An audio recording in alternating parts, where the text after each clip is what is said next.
중국이 가장 강력한 무기로 삼고 있는 히토류가 최대 약점이 되고 있어 화제가 되고 있습니다. 중국이 압도적인 히토류 생산국이 된 것은 1980년대 후반부터입니다. 낮은 생산 비용과 느슨한 환경 규제를 등이 없고 대규모 생산에 나선 것입니다. 덩샤오핑이 1992년 중동에 석유가 있다면 중국엔 히토류가 있다고 말하기도 했습니다. 히토류는 17개의 원소를 일컫는 말인데 아이러니하게도 대부분은 전혀 희귀하지 않은 원소들입니다. 전세계 히토류 매장량은 1억 2천만 톤인데 중국에 4,400만 톤이 있고 브라질과 베트남에도 2,200만 톤씩이 있습니다. 다만 정제와 가공이 20단계 정도로 매우 까다로워 히토류라고 불리고 있습니다.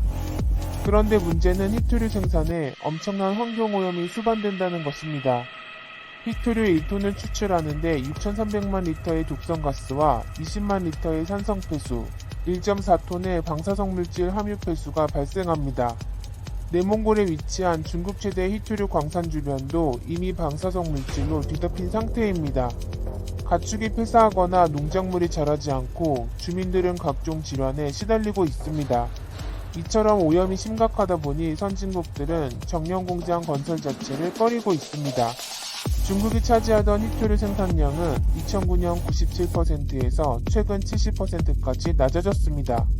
호주 12%, 미국 8.8%, 미얀마 2.9% 등이 추가로 생산을 시작한 것입니다. 하지만 미국은 자국에서 히토류를 채굴해 이를 모두 중국에 보내 가공한 뒤 재수입을 진행하고 있습니다. 호주도 자체 광산에서 채굴한 것을 말레이시아 공장으로 보내 정제를 진행하고 있습니다. 6년 동안 방사능 물질이 쌓여 말레이시아가 공장 재가동을 거부하기도 했습니다. 다만 중국은 히토류가 마지막 카드이기에 쉽게 생산을 포기하지 못하고 있습니다. 2010년 센카쿠 열도를 놓고 일본을 무릎 꿇리는데도 히토류를 사용했습니다. 올해 12월에는 미국을 압박하기 위해 히토류 수출을 제한할 수 있는 수출통제법까지 발효했습니다. 허가 없이 수출 시 이익의 10배에 가까운 벌금을 내고 업무까지 정지될 수 있는 것입니다. 미국은 히토류의 80%를 중국에서 수입하고 있습니다. 60% 정도를 촉매제로 사용하며 15%는 유리 렌즈용으로 쓰고 있습니다. 그런데 문제는 스텔스 전투기와 토마호크 미사일 등 첨단 무기 제조에도 사용된다는 것입니다.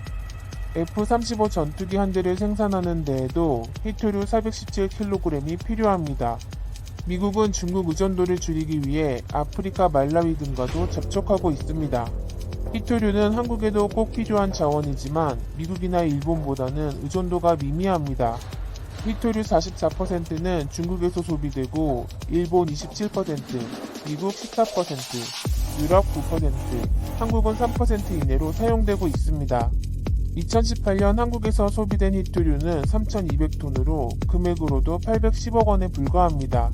그런데 문제는 히토류로 만들어지는 연구자석이 꼭 필요하다는 것입니다. 현재 전세계 연구자석 중 90%는 중국이 공급하고 있고 나머지는 일본입니다. 일반 자석의 10배 이상으로 자력이 강해 IT기기, 전기차, 드론, 무기 등 전방위로 사용되고 있습니다. 특히 전기차 한 대를 만드는데도 연구자석용 히토류 1kg이 필요한 상황입니다.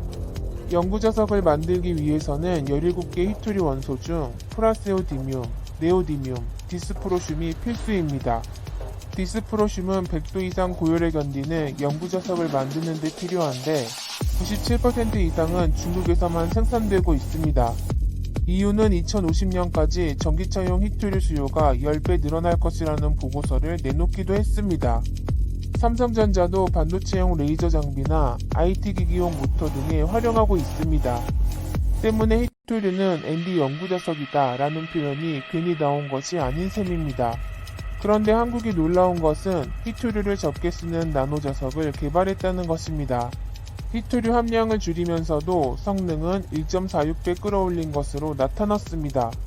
연구가 더욱 진행되면 중국 의존도를 크게 낮출 수 있을 것으로 보고 있습니다. 하지만 중국은 히토류 생산이 오히려 식량 위기를 불러와 체제 불안으로까지 이어지고 있습니다. 시진핑 주석은 지난 8월 음식 낭비 현상이 가슴 아프다며 단호히 막으라고 지시한 적도 있습니다.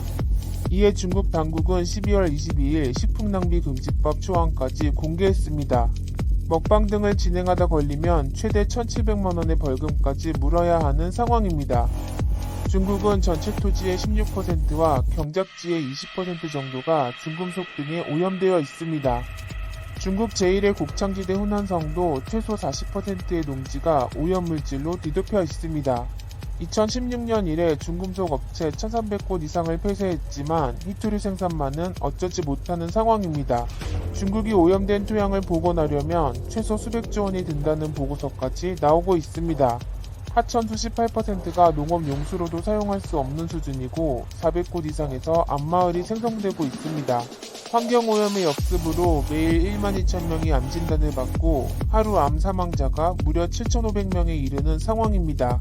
결국 중국은 10월까지 1억 1천만 톤 이상의 곡물을 수입할 수밖에 없는 처지가 됐습니다. 10개월 동안 수입한 대두는 전년 대비 18%가 늘었고 옥수수는 97%, 밀은 무려 164%가 증가했습니다. 최대 압박카드로 사용하는 히토류가 부메랑이 되어 식량으로 발목이 잡히는 상황입니다. 히토류로 전 세계를 좌우하려던 중국, 과연 미래는 어떻게 흘러갈까요?